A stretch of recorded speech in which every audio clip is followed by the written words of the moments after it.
Passover and the Festival of Unleavened Bread. Chapter 16. In honor of the Lord your God, celebrate the Passover each year in the early spring in the month of Abib, for that was the month in which the Lord your God brought you out of Egypt by night. Your Passover sacrifice may be from either the flock or the herd, and it must be sacrificed to the Lord your God at the designated place of worship, the place he chooses for his name to be honored. Eat it with bread without yeast. For 7 days the bread you eat must be made without yeast, as when you escaped from Egypt in such a hurry. Eat this bread, the bread of suffering, so that as long as you live you will remember the day you departed from Egypt. Let no yeast be found in any house throughout your land for those 7 days. And when you sacrifice the Passover lamb on the evening of the first day, do not let any of the meat remain until the next morning. You may not sacrifice the Passover in just any of the towns that the Lord your God is giving you. You must offer it only at the designated place of worship, the place the Lord your God chooses for his name to be honored. Sacrifice it there in the evening as the sun goes down on the anniversary of your exodus from Egypt. Roast the lamb and eat it in the place the Lord your God chooses. Then you may go back to your tents the next morning. For the next 6 days you may not eat any bread made with yeast. On the 7th day proclaim another holy day in honor of the Lord your God, and no work may be done on that day.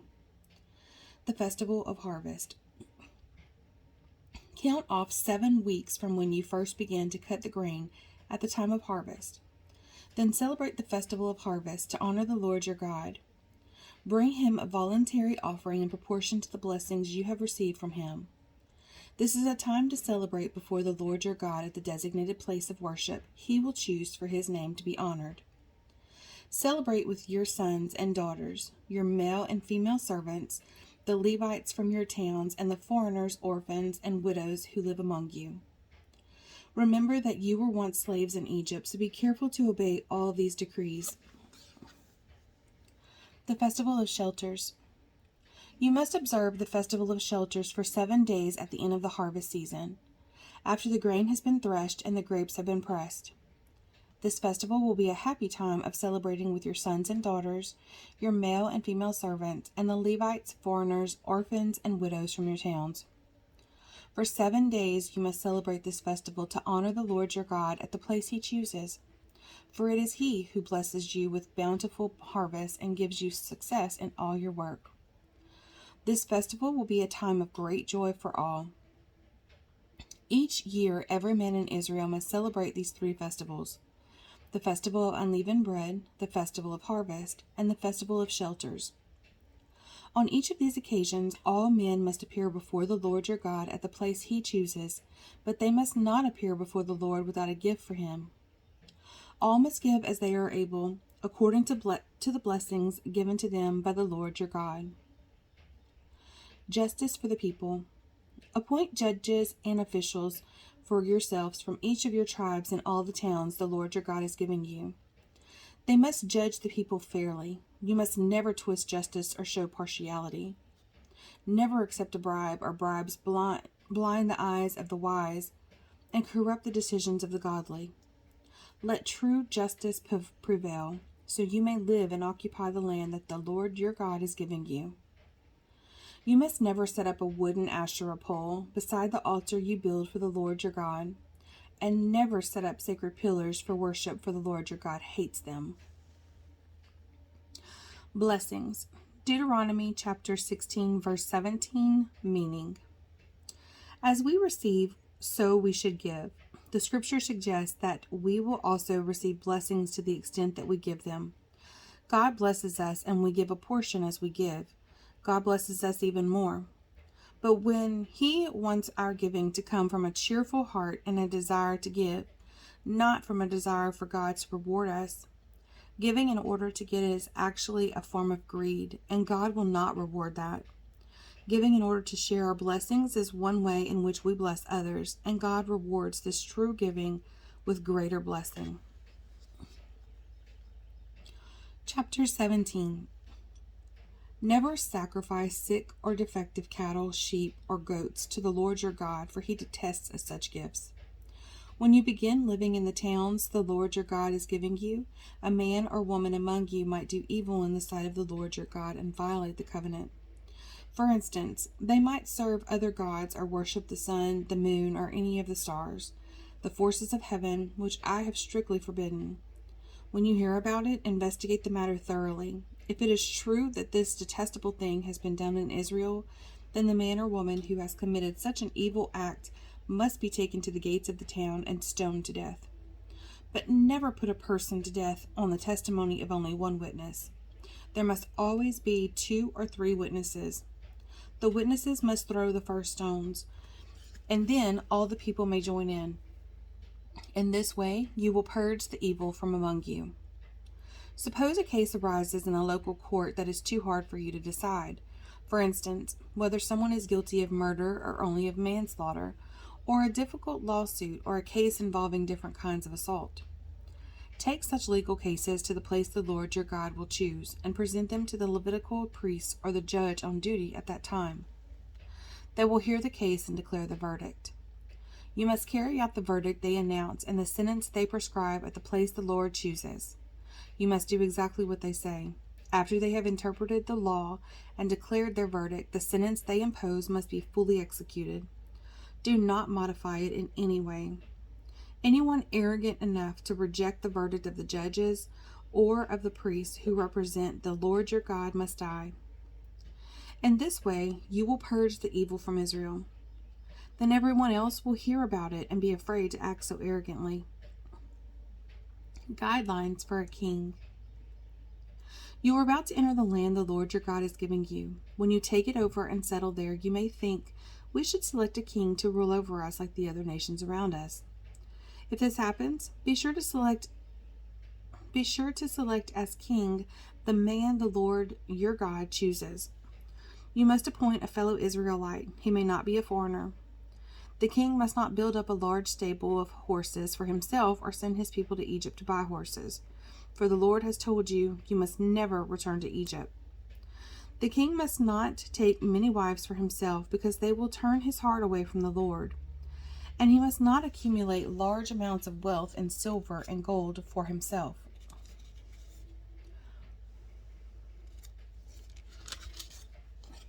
When he sits on the throne as king, he must copy for himself his body of instruction on a scroll in the presence of the Levitical priests. He must always keep that copy with him and read it daily as long as he lives. That way he will learn to fear the Lord his God by obeying all the terms of these instructions and decrees. This regular reading will prevent him from becoming proud and acting as if he is above his fellow citizens. It will also prevent him from turning away from these commands in the smallest way, and it will ensure that he and his descendants will reign for many generations in Israel. Gifts for the priests and Levites, chapter 18. Remember that the Levitical priests, that is, the whole of the tribe of Levi, will receive no allotment of land among the other tribes in Israel. Instead, the priests and Levites will eat from the special gifts given to the Lord, for that is their share.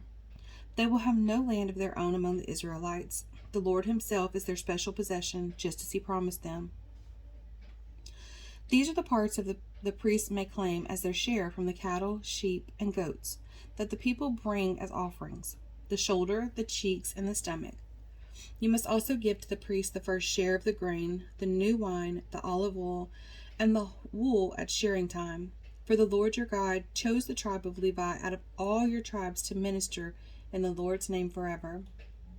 Suppose a Levite chooses to move from his own town in Israel, wherever he is living, to the place the Lord chooses for worship. He may minister there in the name of the Lord his God, just like all his fellow Levites who are serving the Lord there. He may eat his share of the sacrifices and offerings, even if he also receives support from his family. A call to holy living. When you enter the land the Lord your God is giving you, be very careful not to imitate the detestable customs of the nations living there. For example, never sacrifice your son or daughter as a burnt offering, and do not let your people practice fortune-telling or use sorcery or interpret omens or engage in witchcraft or cast spells or function as mediums or psychics or call forth the spirits of the dead. Anyone who does these things is detestable to the Lord, It is because the other nations have done these detestable things that the Lord your God will drive them out ahead of you. But you must be blameless before the Lord your God. The nations you are about to displace consult sorcerers and fortune tellers, but the Lord your God forbids you to do such things. True and false prophets.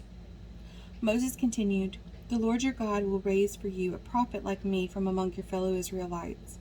You must listen to him, for this is what you yourselves requested of the Lord your God when you were assembled at Mount Sinai.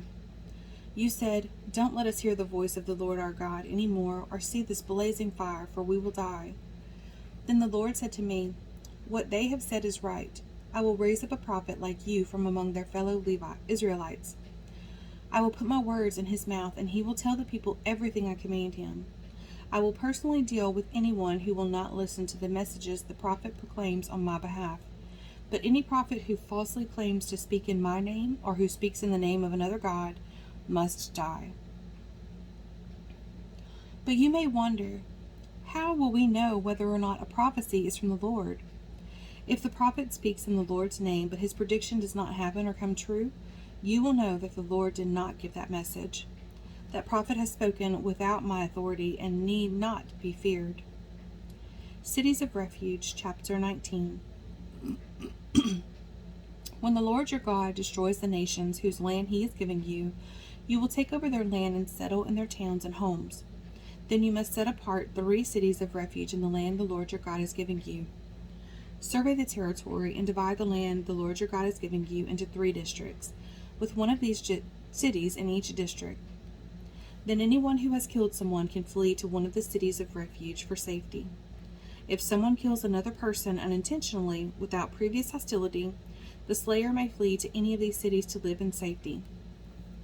For example, suppose someone goes into the forest with a neighbor to cut wood, and suppose one of them swings an axe to chop down a tree, and the axe head flies off the handle, killing the other person. In such cases, the slayer may flee to one of the cities of refuge to live in safety. If the distance to the nearest city of refuge is too far, an enraged avenger might be able to chase down and kill the person who caused the death. Then the slayer would die unfairly, since he had never shown hostility toward the person who died. That is why I am commanding you to set aside 3 cities of refuge. And if the Lord your God enlarges your territory, as he swore to your ancestors, and gives you all the land he promised them, you must designate 3 additional cities of refuge. He will give you this land if you are careful to obey all the commands I have given you. If you always love the Lord your God and walk in his ways, that way you will prevent the death of innocent people in the land the Lord your God is giving you as your special possession. You will not be held responsible for the death of innocent people. But suppose someone is hostile toward a neighbor and deliberately ambushes and murders him, and then flees to one of the cities of refuge. In that case, the elders of the murderer's hometown must send agents to the city of refuge to bring him back, and hand him over to the dead person's avenger to be put to death. Do not feel sorry for that murderer. Purge from Israel the guilt of murdering innocent people, then all will go well with you. Concern for justice. When you arrive in the land the Lord your God is giving you as your special possession, you must never steal anyone's land by moving the boundary markers your ancestors set up to mark their property. You must not convict anyone of a crime on the testimony of only one witness. The facts of the case must be established by the testimony of 2 or 3 witnesses. If a malicious witness comes forward and accuses someone of a crime, then both the accuser and accused must appear before the Lord by coming to the priests and judges in office at that time. The judges must investigate the case thoroughly. If the accuser has brought false charges against his fellow Israelite, you must impose on the accuser the sentence he intended for the other person. In this way, you will purge such evil from among you. Then the rest of the people will hear about it and be afraid to do such an evil thing. You must show no pity for the guilty. Your rules should be life for life, eye for eye, tooth for tooth, hand for hand, foot for foot. Regulations concerning war, chapter 20. When you go out to fight your enemies and you face horses and chariots and an army greater than your own, do not be afraid. The Lord your God, who brought you out of the land of Egypt, is with you. When you prepare for battle, the priest must come forward to speak to the troops. He will say to them, "Listen to me, all you men of Israel. Do not be afraid as you go out to fight your enemies today. Do not lose heart or panic or tremble before them. For the Lord your God is going with you. He will fight for you against your enemies, and he will give you victory." Then the officers of the army must address the troops and say, "Has anyone here just built a new house but not yet dedicated it? If so, you may go home. You might be killed in the battle and someone else would dedicate your house. Has anyone here just planted a vineyard and not yet eaten any of its fruit? If so, you may go home. You might die in battle and someone else would eat the first fruit. Has anyone here just become engaged to a woman but not yet married her? Well, you may go home and get married. You might die in the battle and someone else would marry her." Then the officers will also say, "Is anyone here afraid or worried? If you are here, you may go home before you frighten anyone else." When the officers have finished speaking to their troops, they will appoint the unit commanders. As you approach a town to attack it, you must first offer its people terms for peace. If they accept your terms and open the gates to you, then all the people inside will serve you in forced labor. But if they refuse to make peace and prepare to fight, you must attack the town.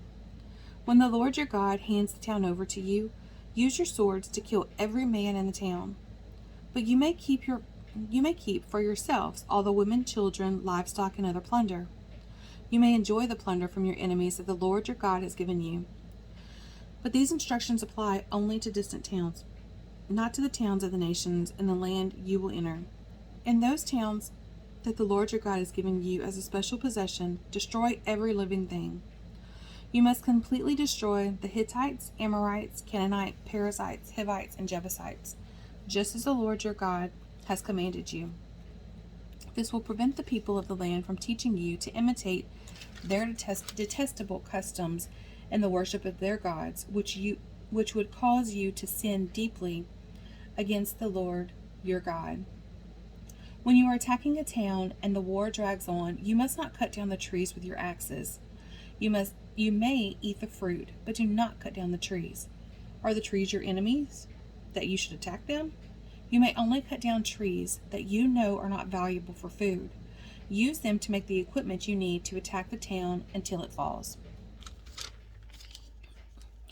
Courage. Deuteronomy chapter 20, verse 8 meaning. We never exist alone. Our lives affect the lives of others and vice versa.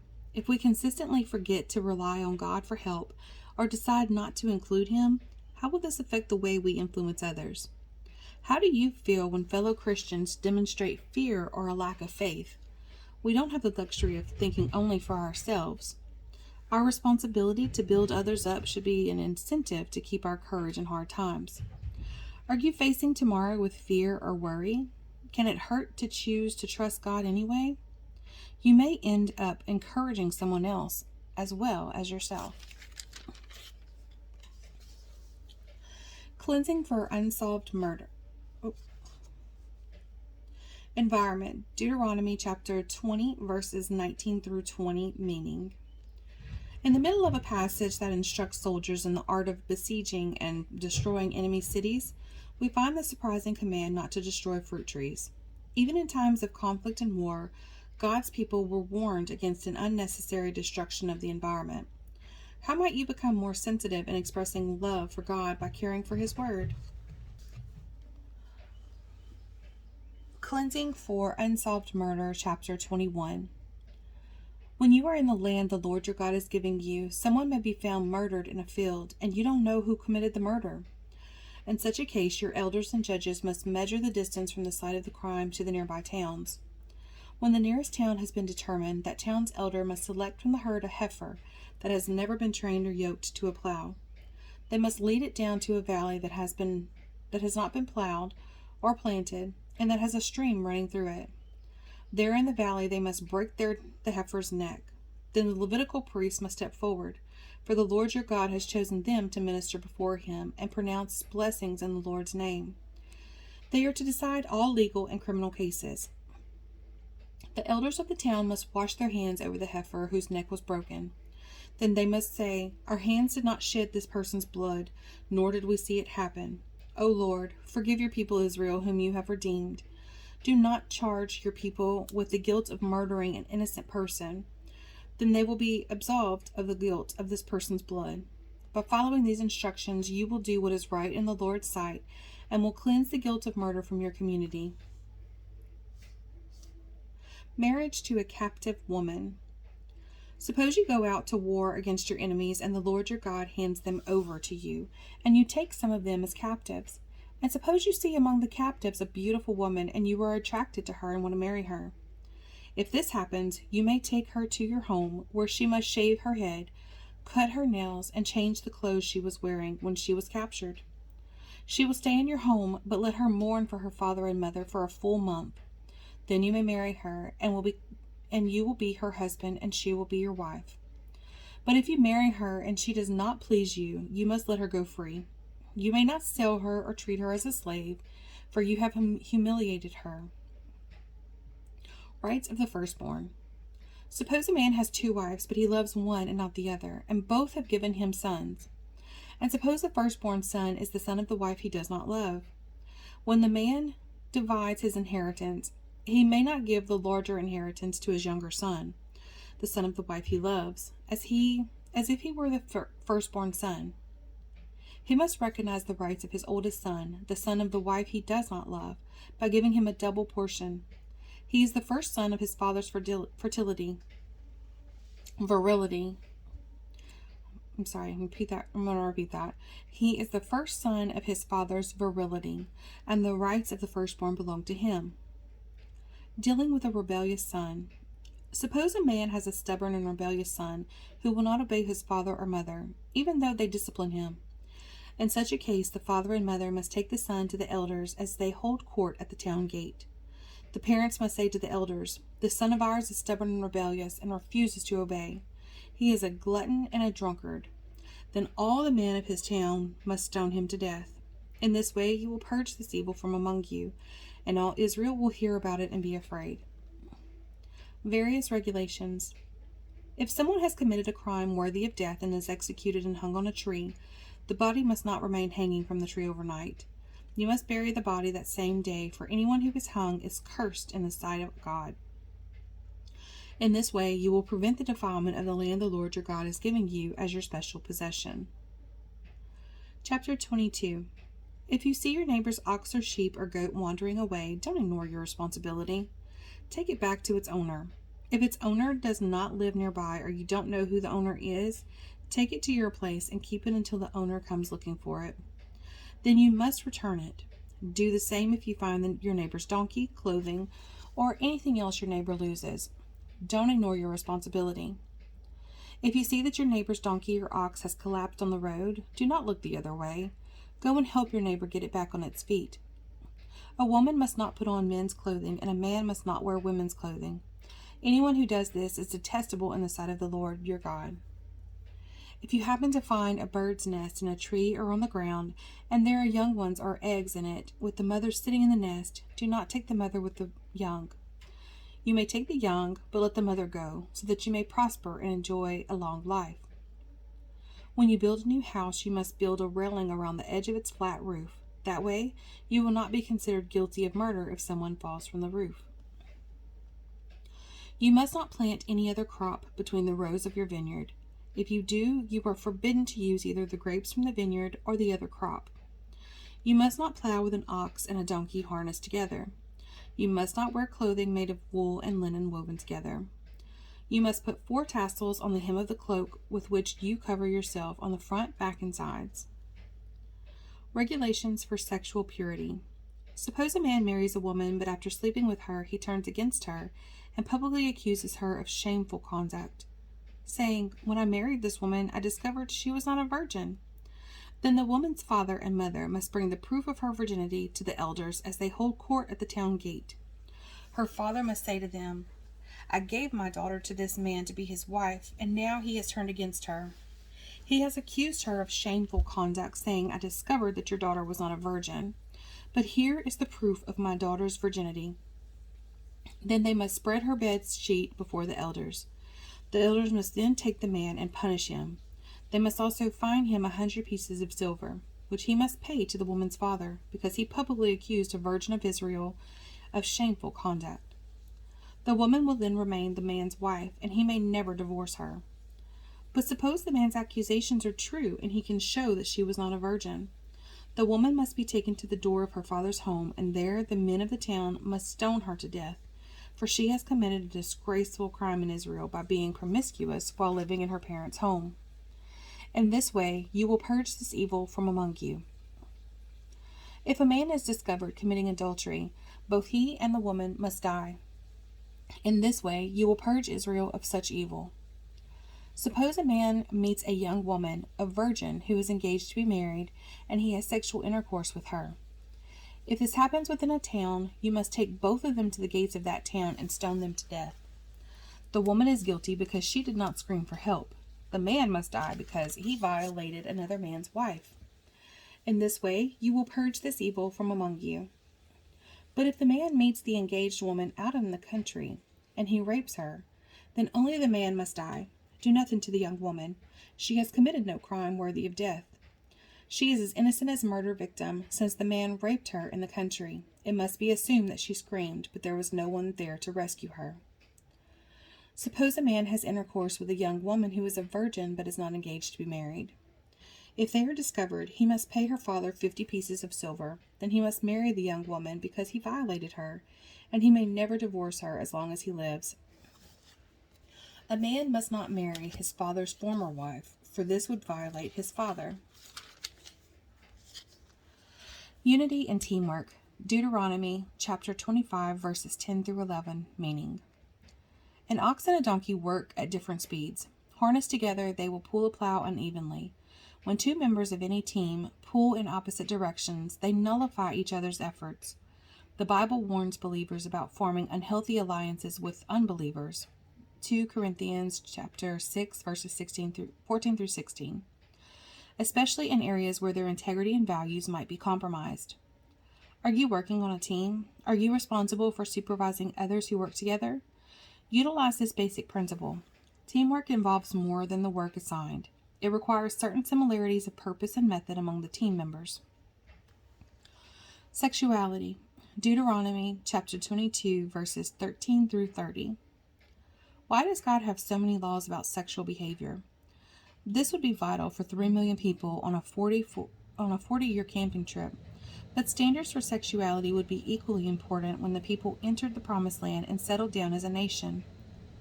Paul in Colossians chapter 3 verses 5 through 8 recognized the importance of firm rules about sex, because sexual sins have the power to disrupt and destroy the church.